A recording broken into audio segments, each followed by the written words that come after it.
Hello, I'm Elizabeth with Intuition Best Practices. And right now, I'm so excited about sharing with you once again an excerpt from the last talk I had with my daughter about intuition. We had invited this wonderful now friend and intuitive psychic reader, Gada Jane. And so when we invited her, we asked her if she could do a reading for planet Earth. And she was kind enough to go for it. So she went for it. And I have this bit to share with you from that reading. And I think it's really important. And I think, well, personally, I found it incredibly useful. I'll come back and tell you why.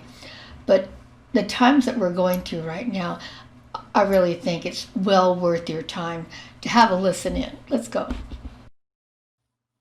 Yeah, let's have Gotta read. So I'm curious to know, like, if we could do like a kind of a reading for planet Earth. And for those of us, Sure. yeah, thank Uh, you. That helps. Yeah, very cool. And what I sense energetically in a general sense right now is this sort of like building of intensity. And it's like people want to speak and want to scream. It's like this desire to scream and speak and be heard. And it's almost sometimes like what they're exactly saying. Everybody's feeling this angst, this energy building, and what they put inside of that, the meaning that you're putting inside of it, the reasoning that there's these such different views is that people are almost trying to find a content sometimes. They're trying to find a reason for the intensity of their energy. So our explanations are where we conflict often. The explanations of I believe this and you believe this. But the reason that there's so much intensity is because people are sharing this experience of like this common scream. And I think that there's ways to find just like the shared experience of the scream. I remember watching a play when I was in university, and my drama teacher was in it.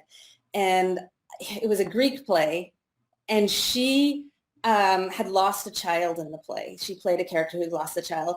And in her moment of grief, that discovery of the child that she's lost, she screamed. It was like this keening, like the sort of extreme. And it was a very powerful moment, one of those moments of theater that, even that, like, I grew up in Northern Ontario, it's a very small theater. It's a very small, but it's one of those moments that stayed with me because she captured, like, she just sort of channeled that grief. And I think that scream is almost what we can share. That's a hard thing. Like, you have to sit in the scream together without explaining it. And maybe that's how we can find the shared experience and then start to pare back to what do we actually think. There are important conversations about what do we want, what do we believe, what do we think is best for society. These are important conversations, but that's not necessarily where the emotional energy needs to be. But the emotional energy is real. We need to have maybe passionless conversations about how to build a society, but have a place for all of the emotion. That's what I sense. Wow, didn't she do such a great job of putting words to what we're all feeling? And this part is really important because when we hear it like this, when somebody reads for us a situation we might be in, it's really valuable. And especially right now with everything that's going on in the world. Here, this was read for us on Saturday, October 31st.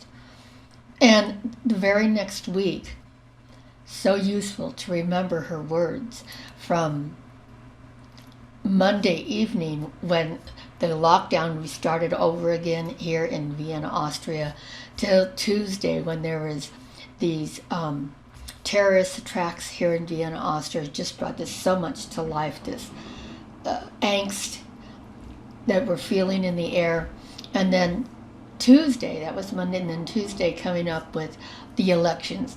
all this week. We're all watching this, and we are so divided as a nation, especially in the U.S.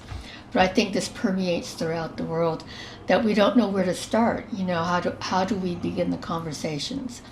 And we don't begin the conversations, I think, without first connecting and realizing we're all part of the common scream. There's this angst. And when it gets overwhelming, for me, it's extra strong when you could feel that nervous energy. And we share that. So finding things that we can share at this time is the beginning of beginning to come together and beginning to learn how to have those tough conversations. So, of course, I had to repost it, bring your attention to it, and I encourage you to listen to this over and over again and let me know how you think. Let's get back and finish up with Gada Jane and Vanessa. And at the end of it, there's more information how to get in touch with Gada Jane. And of course, I will have her back on working with intuition best practices. It's So that's, I mean, I really think that is, that being able to share and come together on one emotion is huge. And I hope that, I mean, my hope for the planet and for what's going on in the world is, I'm like, we all are having this experience, no matter what side you sit on, no matter what you believe. And so to put words to that is really, that's heavy. Thank you. I mean, that to me, that's everything. Because sometimes you don't, I think we are, I think we are overthinking things, and just to sit in that feeling and to have someone in front of you who may not agree with you, but to understand that they are feeling the same thing. That's yeah. good. And I think that's one of the things that is really important to my work, is understanding the difference. I mean, I can be very intellectual about it, but understanding the difference between emotion, intuition, and rationality. And I see a lot of blurring those things. Like, you might have a very rational set of reasons for believing what you do, but you also might have it all wrapped up in your feelings. And you might think that your feelings are an intuition, you know, and if you're mistaking all of these things for each other, then you can't have a conversation with somebody who disagrees, because it feels insulting to your emotions. And I think that we need to separate out these processes so that we can say, well, rationally, we can work this through. Rationality doesn't have emotion in it. Intuition doesn't have an emotion in it. But that doesn't mean emotions aren't important. We just have to deal with them differently than we deal with our arguments about why something is true, for example. Yeah, and I think go ahead and scream, but like, you know, some cultures have more emotion that's okay than other cultures, right? And if you need to scream, then you need to scream. But you don't need to justify that with everything you ever believe. You know, you can separate out, you can take a step back. I need to scream now. It's like saying to your partner in a romantic relationship, I need to scream now, but that doesn't mean I hate you. Like, that doesn't mean you're a bad person. We don't have to take it to that sort of place where there's no backtracking because we put everything in. No, I think that understanding that this is a collective experience, that we're all having it together, and that in it of itself is unifying. Like, if we can all take that little snippet as unifying.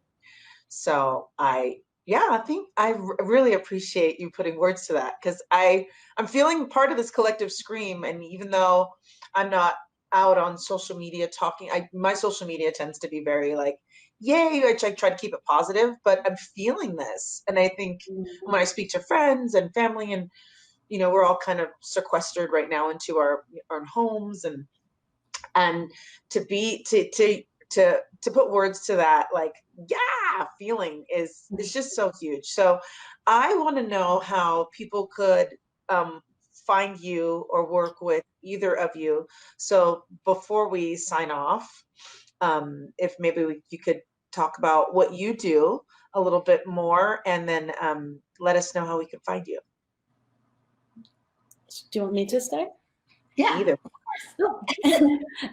So my name is Gada Jane, and I'm an intuitive. I do psychic intuitive readings. As I was saying, I do them one-on-one, and I really directly tune in and describe what's going on for people. So it's like kind of the way somebody might draw a portrait of a person, I draw a portrait of your inner world. I can also tap into other people and situations, but usually we end up very focused on like, who are you and how do you work with who you are and all these things that you may not have thought about or realized about yourself, and how do you kind of bring out your best potential from that. And so I do readings, and I also train people. So because I'm so obsessed with what goes on inside people, my approach to training is very much getting people to tune into themselves, learn to just spend time with what I would call their inner intuitive language. And it's basically everything that you perceive, everything that you become conscious of, learning to go into a state where you can not only be receiving meaningful information, but actually understanding your own intuitive language just by letting it teach you. So it's basically learning to spend time with your intuitive inner space and letting it teach you what it means, and just trusting it and working with it. So it becomes a very individualized process to help people like hone and work with their individual gifts and develop those. So I offer training and I do readings. I'm on Instagram, and I've just recently started a YouTube channel where I'm sharing some of this information, sharing how I work, sharing exercises. I've been uploading meditations so people can try the method just at home for free. And so you can find me on Instagram. My intuitive account is Deepen the Mystery. It's DEEPEN, the mystery. And you can also find me through just my name, Gada Jane, on Instagram, or Gada Jane Intuitive on YouTube.